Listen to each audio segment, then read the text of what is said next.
என்ன அடையாளம் தெரியாம இதுல இருந்து மூன்றாவது தாடியோட ஓத்துல இருக்கிற ஒளியும் பட்டுக்கோட்டை படியன் இந்த ஊர்ல முதல்ல வித்தியாண்ட ஆர்ப்பாட்டம் எந்த தலைமையில நடந்தது முதல்ல 2009ஆம் ஆண்டு ஆர்ப்பாட்டம் நடந்த பொழுது அது யுத்தம் முடிஞ்சோன்னு முதல் ஆர்ப்பாட்டம் நான் தான் செய்தது. மக்கள் சக்தி அமைப்புன்ற ஒரு அமைப்பு இருக்கு, இப்பவும் இருக்குதா? அது இந்த தலைவரா இருக்கிறார். சரி சரி சரி. அப்ப நீங்க அப்ப எங்க உங்க இடம் வந்து? இந்த தென்மராட்சி சொந்த இடம். இப்ப இருக்கிறது மானிப்ப. இந்த போராட்டத்துல கலந்து கொண்டது நோக்கம் உங்களுக்கு என்ன? நான் நேரடியாகவே விஷயத்துக்கு வரேன். பூகோள ரீதியாக இது தமிழர் ஆண்ட நிலம் என்றத இலங்கையினுடைய பாட புத்தகத்துல விஜயனுடைய வருகை இந்த வரலாறுகள் புத்தகங்கள்ல படிப்பதற்கு மாணவர்களுக்கு வந்திருக்கு. இந்த அடிப்படையில இந்த நாட்டை ஆண்ட தமிழர்கள் இவர்கள் எங்களை பிரித்து வாழ விட வேண்டும் அல்லது முழு நாட்டையும் ஒப்படைக்க வேண்டும். என்னுடைய மரணத்தில இருக்கின்ற பலதரப்பட்ட துன்பங்களை சந்திச்சு, ஆனால் அதிலே 1-2 துன்பங்கள்ல இருந்து விடுபடுவனாக இருந்தால் நான் ஆயுதம் ஏந்திரத்துக்கு தயாராக இருக்கிறேன். அது இந்த ஆர்ப்பாட்டங்கள்ல கலந்து கொள்ளாமல் நான் ஒதுங்கி இருந்த நான் என்ன வெளியில கொண்டு வரக்கூடாது இப்பாண்டு. ஆனால் நான் இப்ப வெளியில வர வேண்டிய நேரம் ஒன்று வந்திருக்குது. காரணம், எங்களுக்கு இந்த இலங்கை பிரிஜெல்லாம் வேண்டாம், முழு நாடும் எங்களுக்கு தர வேணும். இது சதி. இன்றைக்கு இஸ்ரேல்ல பாருங்கோ, இஸ்ரேல் அடிச்சு கமாஸ் இந்த நிலப்பரப்ப பிடிக்கிறாங்க பைபர்ஸாக. அவங்கள்ட தான் காசாவின்றதான் அந்த நிலப்பரப்பு. அதை போலதான் உங்களையும் அடிச்சு பிடிச்சு ஒதுக்கி இன்னைக்கு ஒரு கோடி கொடுக்க வந்துட்டாங்க. இனி நாங்கள் தாங்க முடியாது. ஆனால் நான் சொல்லாம விடலாம், நான் ஒரு ஆன்மீகவாதியும் சிற்ப ஆசாரியும் எவ்வளவோ கஷ்டங்களை துன்பங்களை இந்த இன விடுதலைக்கு பாடுபட்ட நான். ஆனால் ஒன்றுதான் சொல்றேன், நான் உயிரோட இருந்தால் இலங்கையில சிங்களவர்கள் இருக்க முடியாது. ஆனா அதுக்கு முன்னுக்கு என்ன மரணிக்க பண்ணவனும் இல்லை என்றால் நான் விட மாட்டேன். யார் விட்டாலும் நான் விட தயாராயில. அந்த அளவு பலம் இன்னைக்கு இஸ்ரேலிட்ட இருக்கக்கூடிய பலம் மாதிரி என்னுடைய உள்ளத்திலே அம்மளவு பலம் இருக்கு. இஸ்ரேல் இல்ல, ஈரானிட்ட இருக்கக்கூடிய பலம். சாரி, அதை கட் பண்ணி போடுங்க. ஈரானிட்டு எந்த அளவு தூரம் கமேனிக்கு இருக்கக்கூடிய ஆளுமையும் அத்தனை மனதைரியம் என்ற மனதுல இருக்கு. ஆகையினால நாங்கள் இனி ஒழுங்கா வாழ வேணும். எங்களுடைய பிள்ளைகள், எங்களுடைய கலாச்சாரம், எங்களுடைய பண்பாடு அனைத்தும் காப்பாற்ற தவறும் பட்சத்துல நாங்கள் முழு இலங்கையை மாறுறதுக்கு நாங்கள் எங்களுடைய இளைஞர்கள் தயாரா இருக்க வேணும். அந்த அரசியல் இந்த அரசியல் சொல்லி கணக்கெல்லாம் கதைச்சு சொதப்பி பேக்காட்ட விரும்ப இல்லை. எங்களை விட்டு விடுங்கோ, நீங்க உங்களோட வார்டில இருங்கோ. இல்லையாண்டா முழு நாட்டையும் எங்களுக்கு தாங்க. இது எங்கட நாடு, எங்கட நிலம். அதுதான் என்னுடைய ஒரே நோக்கம். அது சரி. தமிழர் தாகம், தமிழீழ தாகம். இந்த போராட்டம் வந்து நிச்சயமா சர்வதேச ரீதியில வந்து போய் சேரும் என்று நாங்கள் கடவுள்கிட்ட வேண்டிக் கொள்றோம். இந்த போராட்டம் நிச்சயமா உங்களுக்கு வெற்றி பெறும். நன்றி உங்களுடைய கருத்துக்கு. அதாவது அதோட நான் கச்சேரிக்கான் இப்ப நான் பிறகு அங்க வச்சு முத்துரஞ்சந்தியில மறைச்சு விட இல்லை. நான் கல்வி திணைக்களத்துக்கு போறோம்னு சொல்லி போட்டு இல்லையா ஐயா நீங்கள் ஆர்ப்பாட்டத்துக்கு போறீங்களோன்னு கேட்டாங்க. இல்லையா என்ன திருப்பி கொண்டே கச்சேரிக்க விட்டுட்டு நேற்று முந்தின நாள் எல்லாம் கச்சேரியில போய் பெர்மிஷன் கேட்டேன். நான் ஐக்கிய நாடுகள் செயலாளரை நான் சந்திக்கணும். நான் லெட்டர் வேற இடத்துல ஆறுனாங்க. அத சரியான கஷ்டம் பாப்பம் ஐயா யோசிப்பம் பிஏ சொல்லிக்கிறேன். அந்த நிலைமையில இருக்கு. ஆனா நான் என்னாலான முழு முயற்சியும் கேட்க இருக்கிறேன். எப்படி என்றால் பூகோள சட்டத்துல இலங்கை எத்தனையாம் ஆண்டில ஒல்லாந்தர் போர்த்துகேயர் காலத்துல இருந்து ஆட்சி செய்தது. ஆட்சி செய்ததுக்கு பிறகு எங்களுடைய பொருளை நீங்கள் விட்டுட்டு போனா எங்களிடம் தான் திருப்பி தரணும். நீங்கள் இன்னொரு தனத்தை கொடுத்து போட்டு இப்ப எங்களை சிறுபான்மை என்றத ஏற்றுக்கொள்ள முடியாது. இது அடிப்படை. அடுத்தது உங்களோட பூகோள சட்டம் என்ன என்றதை நான் வேற கேட்க இருக்கிறேன். ஐக்கிய நாடுகள் சபையினுடைய செயலாளரை கேட்க இருக்கிறேன். உங்களோட பூகோள சட்டம் எனக்கு தெளிவுபடுத்துப்போம். 2000 ஆண்டுக்கு பிறகோ இல்ல அதுக்கு முன்னமோ உங்களோட பூகோள சட்ட அடிப்படையில எங்கட பிரச்சனையே தீருங்க. எங்களுக்கு எல்லாம் அந்த புதகுழியில செத்தவன் செத்ததுதான், கொண்டது கொண்டதுதான், கடத்தினது கடத்தினதுதான், கற்பழிக்கப்பட்டு கொண்டது கொண்டதுதான்.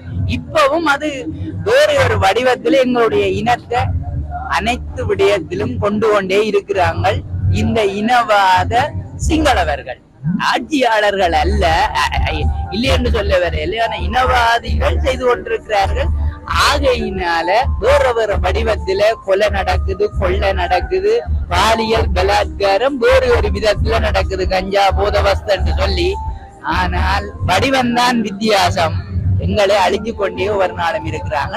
ஆகையினால இனி எங்களுக்கு நீங்கள் புதவுளியில கண்டுபிடிச்சாலும் பிரச்சனையில, கண்டுபிடிக்காட்டியும் பிரச்சனையில, அதுக்கு தீர்வு வந்தாலும் சரி, எங்களை விட்டு விடுங்கோ, நாங்கள் தனியா வாழ வேணும். என்ன பொறுத்தவரையும் ஆயுதம் ஏந்தி போராடின போராளிகள் அனைவருக்கும், மனஜாட்சியோட தமிழ் இனத்துக்காக போராடின பல இயக்கங்கள் இருக்குது.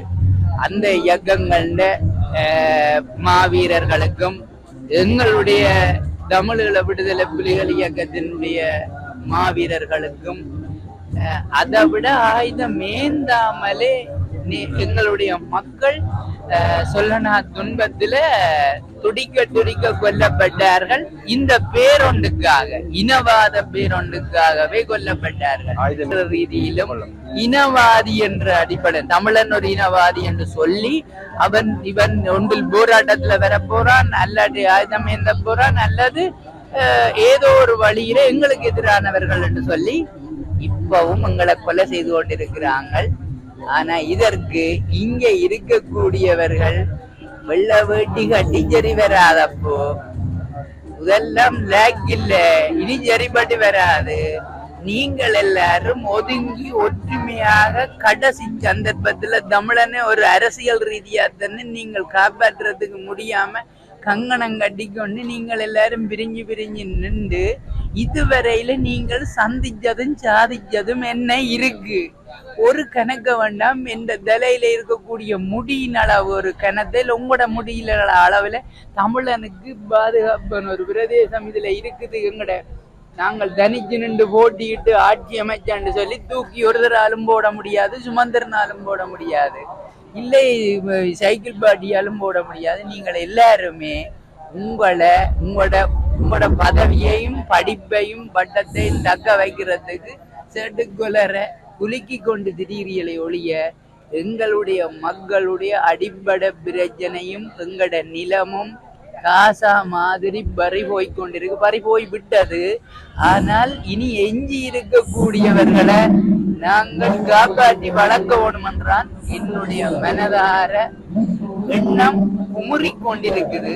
ஆனால் எந்த வழியில நான் என்னால என்ன செய்ய போறேன்ன்றது தெரியாது.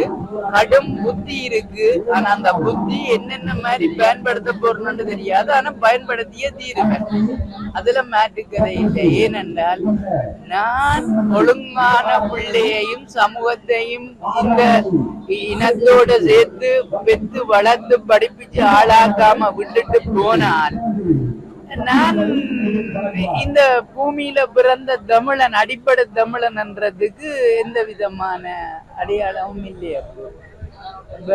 மற்றவைய போல வாகனமாம், பதவியாம், அதாம் இதாம், சொத்தாம், சுகமாம், இதெல்லாம் சரி வராது.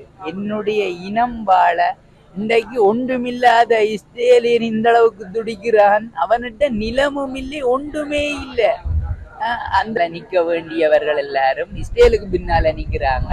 ஏனென்று கேட்டா நாங்களை இந்த நாட்டுல வாழ விட்டு நிம்மதி அடைஞ்சு நாங்கள் ஒரு குடிமக்களாக எங்களுக்கு ஒரு நாடு இருக்குமாக இருந்தால் இஸ்ரேலை விட முன்னணியா நாங்கள் வர முடியும். அது வர விடக்கூடாதுன்றதுல இந்தியாவும் அமெரிக்காவும் ஒரே ஒரு, அதாவது 100 ஆண்டு 200 ஆண்டுகளுக்கு முன்னம் போட்ட திட்டங்கள்லாம் அவங்கள் என்னென்ன தங்களுக்குள்ள அதிகாரத்தை தக்க வச்சு கொள்றதுக்கு ஒரு டெக்னிக்கலாக முறையில என்னத்தை வச்சிருக்கிறது என்றால், அதாவது புலனாய்வுத்துறை தங்களோட இன்டெலிஜென்ஸ் சொல்லுது, அவன் சொல்றான் இவன் சொல்றான் சொல்ற எல்லாம் பம்மாத்து. இதெல்லாம் எங்களை வளர விடக்கூடாது. இந்த தெற்கு ஆசியாவில, இந்த ஆசிய நாட்டில தெற்கு ஆசியாவில நாங்கள் வளர்ந்தோமா இருந்தால் அமெரிக்காவுக்கு கூட கேள்விக்குறியாகும். அது அவன் வடிவா நுணுக்கமா ஆய்வு செய்திருக்கிறான். ஒரு மூல முடுக்கில இருக்கக்கூடிய ஒரு சின்ன நாட்டிலே ஒரு ஆதி குடியண்டே சொல்றார் மோடி. தமிழன்தான் ஆடி குடியன்னு நான் சொல்லல. அதாவது மோடியே சொல்லி கொண்டிருக்கிறார். இந்த மேலங்களை வளர விடக்கூடாது. இங்க இருந்து குமரி கண்டம் எல்லாம் கடலுக்கு கிடக்கு. இந்த கிஸ்டி தெரியாம இருக்குமா நினைக்கிறேன். இருந்தாலும் அவன் யோசிக்க மாட்டான்.